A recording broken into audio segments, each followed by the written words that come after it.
บ้านห้างที่ถูกผลกระทบจากภัยน้ำท่วมในปี 2018 ปัจจุบันนี้ปี 2025 จะมีคนกลับมาอาศัยอยู่อีกหรือบ่เพราะว่าเรือนซานบ้านสองแต่ละหลังก็ยังใหม่ยังงาม นี่คือคำถามจากพี่น้อง FC หลายๆคนขอมาว่าอยากเห็นสภาพการตัวจริงปี 2025 หรือว่า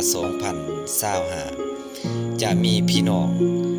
ที่เพิ่นสิกลับมาอาศัยอยู่อีกหรือบ่เนาะในคลิปนี้บัวเงินได้เดินทางมาทางเขตนี้ก็เลยแวะมาถ่ายคลิปให้พี่ให้น้องได้เบิ่งได้ชมตามคำขอของพ่อแม่พี่น้อง FC และในคลิปนี้มีคำตอบบัวเงินจะพาพี่น้องไปติดตามรับเบิ่งรับชมนำกัน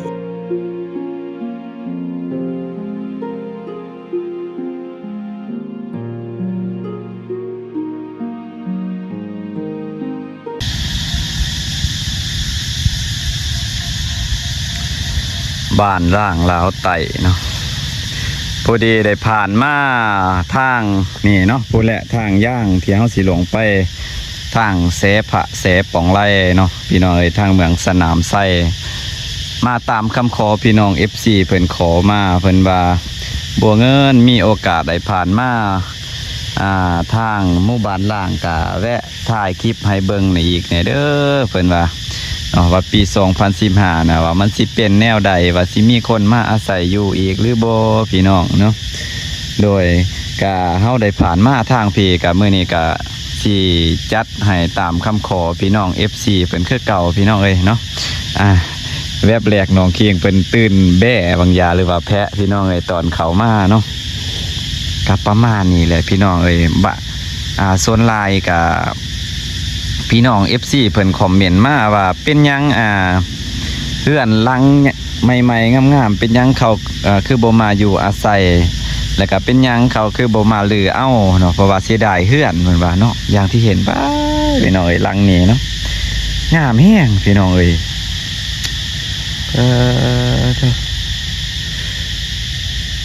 งามแห้งและมากับหนองเคียงเพิ่นมื้อนี้ก็สิจัดตามคำขอของพ่อแม่พี่น้อง FC เนาะแต่ว่าแปลกเลยพี่น้องมาแปลกเลยช่วงนี้เนาะแปลกจังไดเนี่ยก็คือนี่คือหญ้านี่นะแทนที่ฤดูแล้งนะมันสิเหี่ยวแห้งมันสิตายเด้พี่น้องว่าบ่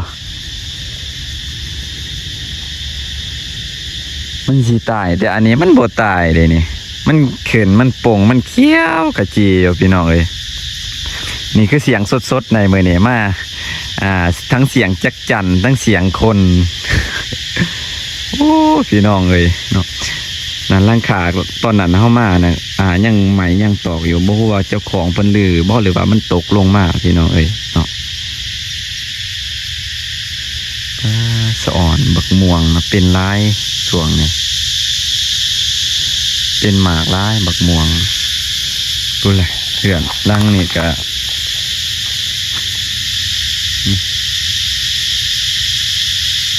มันสิพุพังไปเองเลยพี่น้องเอ้ยเขาเจ้าบ่ลือเอ้า บักม่วงอยู่ในร้ายอะไรเบิ่งเนาะพี่น้องเอ้ยม่วงร้ายเนี่ยดูเป็นหมากร้ายพูดเลยถนนที่เขาผ่านไปมากพี่น้องเอ้ยนายก็มีคนมาอยู่พี่น้องมีคนมาอยู่มาอาศัยอยู่พี่น้อยแต่ว่าเข้ามาในช่วงฤดูนี่ก็จะแตกต่างอีกแบบหนึ่งแต่ว่ามันจะช่วงฤดูฝนจะเป็นเขียวอีกแบบหนึ่งแต่ว่าได้เข้ามาแปลกช่วงนี้น่าจะแม่นเอื่อยเพิ่นมาอาศัยอยู่นี่แหละพี่น้อยเขาคนที่กลับมาอยู่ใหม่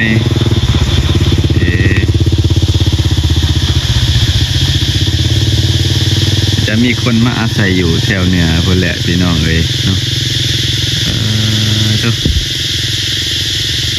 แต่ว่ามาอยู่พี่น้องแต่ว่าจะอยู่บ่หลายพี่น้องเอ้ย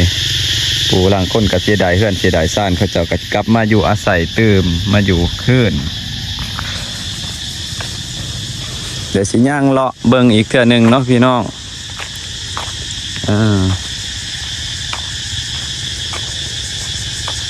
ตามคำขอของFC เพิ่นอยากเห็นเนาะ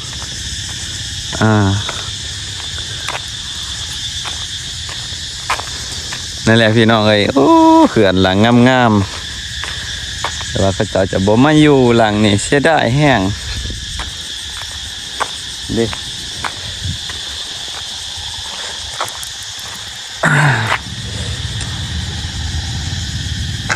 น่าจะมีฝนตกว่าง2-3 มื้อนี่ทางพี่น้ำขนาดเนาะเห็นบ่ตัวแพะตัวแบะเนาะเฮือนหลังนั้นเห็นคนอยู่ตั้งแต่ตอนเฮามาแต่ปีแล้วนี่ปีกายนี่เนาะมีคนมาอยู่มาอาศัยแล้วก็ได้ไปสัมภาษณ์เพิ่นก็มีคลิปย้อนหลังแต่ว่าดนแล้วเอาไปถ่ายเพิ่นนี่แหละสดๆเลยพี่น้องมื้อนี้หน้าประตูหน้าต่างอิหยังก็บางหลังก็มันผุเพพังมันแตกเองเจ้าของเขาก็บ่มาลือเอา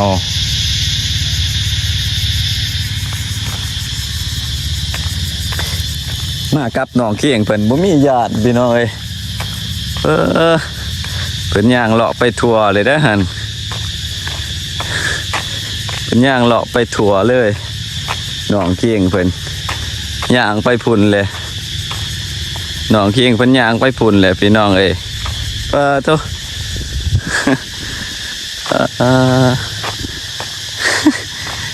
ย่างไปพุ่นแล้วเพิ่นเอามาใจแท้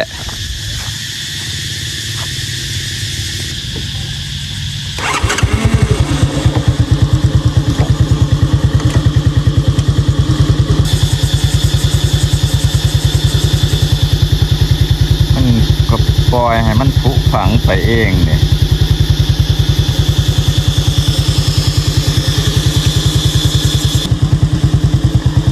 เดี๋ยวพี่น้อง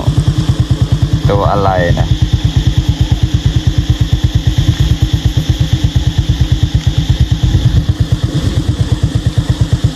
หลังงาม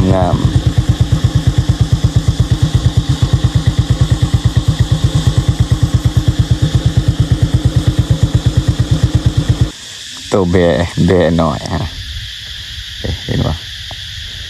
ตัวเบะหน่อยเล็กมันไปอยู่ย่างอยู่หันน้องเขียงบ่มียานอันนี้มีคนมาทางเลยนะจะมีคนสีมาอยู่เลยพี่น้องเอ้ยเพราะว่าเขาจะกะบางคนก็เสียดายเฮือนซ่านบ้านซองดิ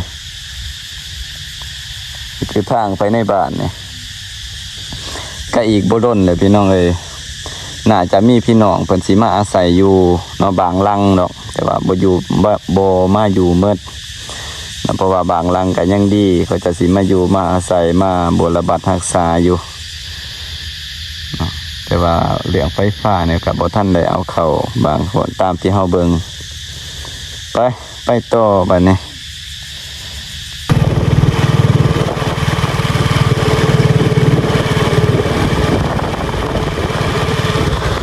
คือซอยหรือว่าเส้นทางไปในอันนี้บ้าน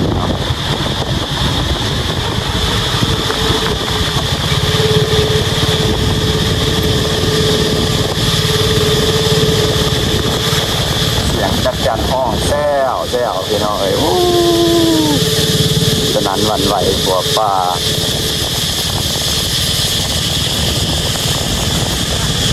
แม่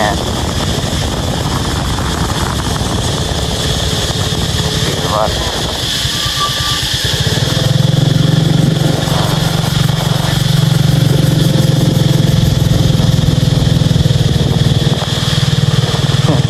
ตัวแบะ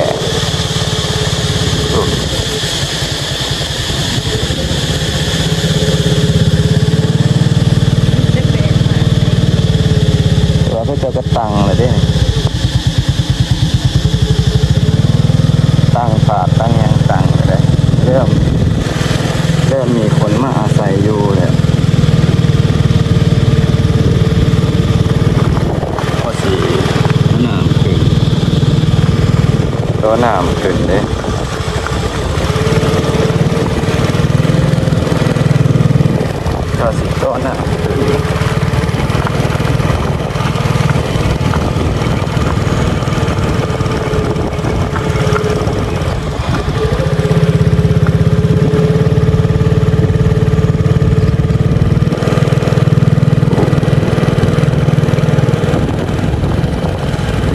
มีคนมาอาศัยอยู่เลยพี่น้องเลย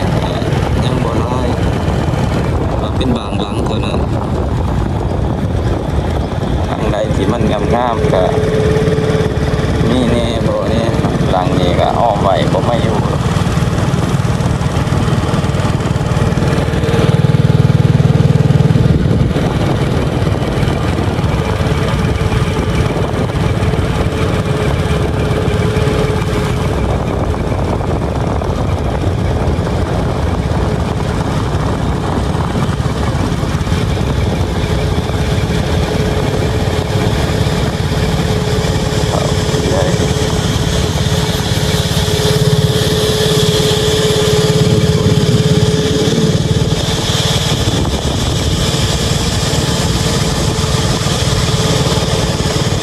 ตอนมาตะกี้กาย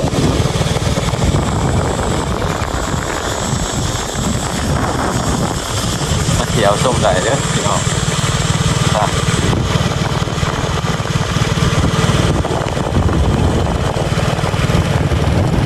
นี่แหละพี่น้องไอ้ผ่านไปกับหมู่บ้านล่างแต่ว่า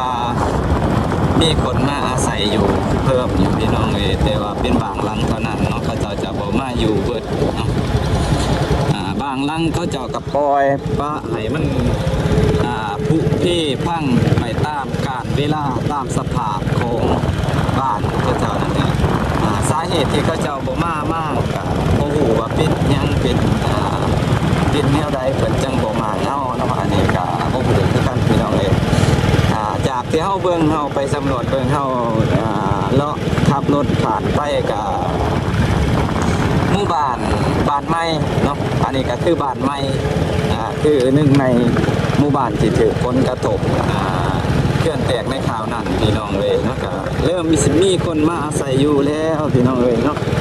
โดยแต่ว่ากะบ่มาอยู่เบิดดอกแต่ว่ากะเป็นส่วนหนึ่งบางส่วนเท่านั้นเนาะก็บางคนที่เสียดายดีนะก็ต้องกลับคืนมาอยู่ใหม่เนาะแต่ว่าอีก2-3 ปีข้างหน้านี่ผมว่าสิมาอยู่หลายคนอีกบ่ในการพาเบิ่งน้ำกันพี่น้องเลยเนาะอันนี้แหละ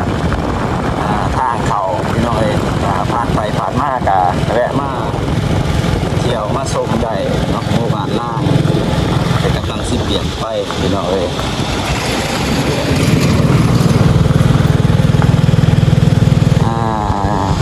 จากนี้ไปเมืองปทุมพร64 กิโลเมตรจะไปหาปากซอง69 กิโลเมตรเนาะพระเจ้าตักน้ำอันนี้คือแม่น้ำเซเปียนพี่น้องเลยแม่น้ำเซบ่แม่น้ำห้วยน้ำเซ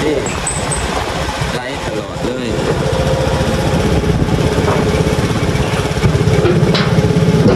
แม่น้ำเซเปียนบ่อนนี้ก็มีบ่อนขายเครื่องเนาะตลาดแก้มทางของเพิ่น